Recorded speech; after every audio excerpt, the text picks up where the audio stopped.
There are 108 such Upanishads. As I said again, there are infinite amount of them, Anantaha. But those 108 which belong to these 5 groups of Vedas, the Rig Veda, the Shukla and the Krishna Yajurvedas, the Atharva Veda and the Sama Veda are 108 in number. Out of them, Muktika Upanishad, which is one of those 108, lists out the names of all of this. Muktika Upanishad is a conversation between Hanuman and Rama. Many of them are presented as stories, as conversations between two people. Where Muktika Upanishad is a conversation between Hanuman and Lord Rama, where Hanuman is asking questions and Rama is answering them. And that Upanishad lists out all the 108. And among them, it says, Muktika says, Mandukya alone is sufficient for any seeker who seeks liberation. So that is usually the topmost prioritized Upanishad for study. But and then it also lists out the next 10 if one wants to still read it. If one still did not get it, then there are 10 more. If one still wants to do some more digging in, there are the top 32, and then there are the top 108. So these are all of them in that list. The top 10, there is a helpful shloka, Isha kena katha prashna munda mandukya tittirihi aitareyancha chandogyam brihadaranyakam tatha. The shloka comes in the next slide. But the top 10 are listed in that order, and Adi Shankaracharya has commentaries on all of them. People try to put this, again, for easy understanding, they try to put this bucketing and classification as to, Adi Shankaracharya is all about the non-dual interpretation of the universe, where the God and the divine and you are not the same, but the other acharyas did it separately. But it's not really different opposing perspectives. There are different standpoints in which one looks at the universe. Right now, in none of our experiences, we are the divine. But it is possible, a state which can definitely be achieved. So what is the truth? It is how you are experiencing it right now, is your subjective reality. And then there is one actual principle in which the creation is functioning, which is non-dual. So these are all perspectives, darshanas as they call them. Darshana is to see. There are the different perspectives from your own standpoint. So this is the shloka which describes the first 10, the shloka that I just mentioned, the names of all the first 10 Upanishads. And they are classified as, all the 108 are classified into different Vedas. For Rig Veda, it is the Aitareya Upanishad.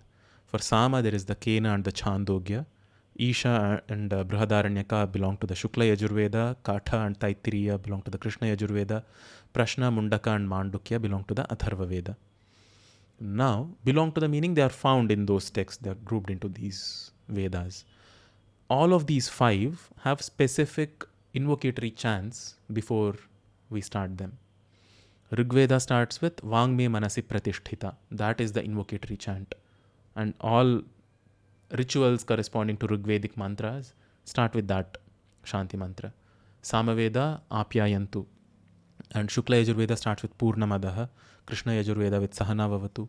And Atharva Veda and all its corresponding Upanishads with Bhadrang Karnebhe Shrunuyama. So this is how we can broadly again classify them into different Vedas and their corresponding Upanishads. Now the Upanishad that we are going to pursue in this series is Isha Upanishad. It is not just Isha Upanishad, it can also be called as Isha. Isha meaning by the Lord, by the Creator. So it is Isha Upanishad or Isha Vasya if you want to expand it some more. So that belonging to Shukla Yajurveda, as we saw in the first line itself, Shankaracharya's commentary, Shukla Yajurveda Antargata Isha Vasya Upanishad. We are going to use the Purnamadaha, Purnamidam invocatory chant. And I'm guessing by now, most of you, thank you so much for joining. So many people joined in now, by now. I see almost 30 people. So welcome. I could not welcome all of you. We'll have detailed conversations as we progress through this. And everybody will get a chance to talk if you wish to. Right now it's a monologue, but the idea is for this to be conversatory. I hope all of you guys have gone through the Purnamadaha explanation already. Purnamadaha and Sahana Vavatu have already been explained in separate videos of their own. But as a rough gist, a quick overview, Purnamadaha Purnamidam Purnat Purnamudachyate Purnasya Purnamadaya Purnamevava Shishyate. All the Vakshuddhi people hopefully have no problems with avashishyate. Others, it's the sha and sha. You need to make a distinction. The word split is like this: Purnam Adaha, Purnam Idam, Purnat Purnam Udachyate, Purnasya Purnam Adaya, Purnam Eva Avashishyate. This shloka is also a wonderful teaching aid for vibhaktis. I just realized there are so many vibhakti forms of Purnam. Purnasya, Purnat. Purnat is the Panchami, Purnasya is the Shashti, Purnam is the Dvitiya. So, without going into the grammatical aspects of it, Purna means comes from the root sound to fill. Or once it's full, it is Purna. So, full or whole or complete or undivided is Purnam. Again, going back into interpretations, what can be complete? Anything that can be counted cannot be complete, because you can always add something and take away something from it. If you can count it, if you can identify it, if you can think that this is it, then something can be taken out and something can be added to it. So only entities that can really be called as Purna or complete, either nothing or everything. Right? You can add nothing to nothing. If you add something to nothing, it's no longer nothing. So this kind of interpretations keep going on forever.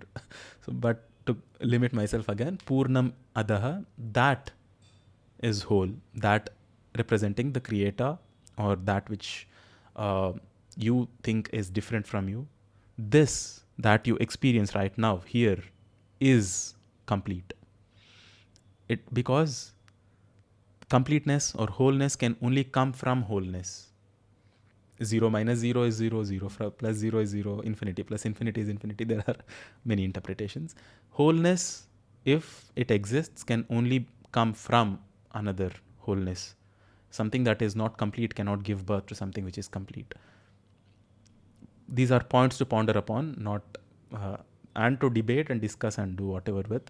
But let's stick to this again. Purnat, from wholeness. Purnam, wholeness. Udachyate, arises. The ut prefix meaning upwards. Udaya, utkarsha, uddipana. Udachyate is moving up or arise. Purnasya, of the whole. Purnam adaya, taking away everything from it. Purnam eva avashishyate. Wholeness alone remains. Completeness alone remains. The best example, I don't know if it was my discovery or somewhere I found it, is a ripple. Is a dot creating a ripple, and those ripples creating more ripples outwards. You see that animation, it's very clear that a circle and a circle and a circle expanding outwards. A circle is complete, right? It's zero, it's nothing. Anyways, so that is the invocation, which is very, very, very revelatory. How revelatory is it? Is it experientially revelatory, or is it just intellectually there, or it's not even there at that level? Is one's own it's just where one is in one's own sadhana. So all of these mantras, each and every one of those mantras, those verses are all mantras. Mantras being mananat trayata iti mantraha, which mean by constant contemplation about them, they deliver results. So these are not just shlokas in praise of something or in description of something. They are very potent set of sounds which you can use as sadhana.